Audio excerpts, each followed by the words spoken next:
बिहार की सियासत इस समय मतदाता सूची को लेकर सबसे ज्यादा गरमाई हुई है। विधानसभा चुनाव नजदीक हैं और इसी बीच चुनाव आयोग ने विशेष गहन पुनरीक्षण एफआईआर की प्रक्रिया पूरी कर 1 अगस्त को ड्राफ्ट वोटर लिस्ट जारी की थी।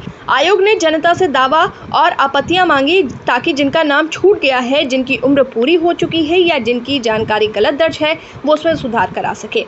इस प्रक्रिया को शुरू हुए 15 दिन पूरे हो चुके हैं। इन 15 दिनों में आयोग के पास कुल 28,370 दावे और आपत्तियां दर्ज हुई है। इनमें से 857 मामलों का निपटारा भी किया जा चुका है। दूसरी ओर 18 वर्ष की आयु पूरी कर चुके युवाओं से 1,03,703 नए फॉर्म प्राप्त हुए हैं। ये बताता है कि युवा मताधिकार को लेकर उत्साहित है और लोकतंत्र में अपनी हिस्सेदारी दर्ज कराने के लिए तत्पर हैं।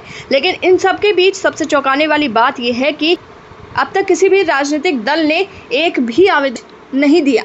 जनता तो अपने अधिकारों के लिए आगे आई, लेकिन वो दल जो हमेशा जनता के हित की बात करते हैं, खामोशी अख्तियार कर रखी है।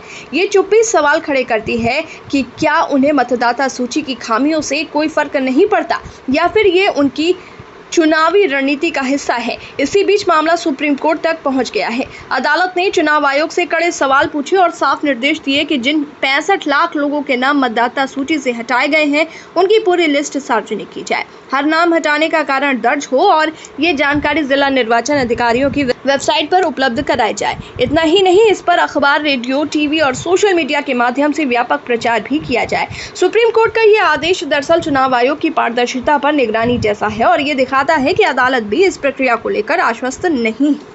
विपक्ष लगातार आरोप लगाता रहा है कि मतदाता सूची से नाम काटना महज प्रशासनिक चूक नहीं बल्कि एक सुनियोजित साजिश है। विपक्ष का दावा है कि खास समुदायों और क्षेत्रों के वोटरों को टारगेट कर उनके नाम हटाए जा रहे हैं ताकि चुनावी समीकरण बदले जा सके।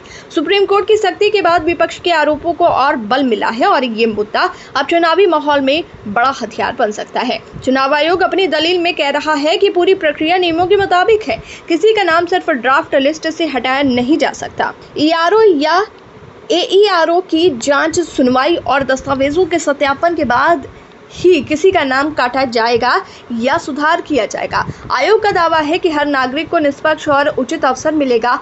फिर भी जनता के बीच सबसे बड़ा सवाल बना हुआ है कि आखिर 65 लाख नाम गायब कैसे हो गए।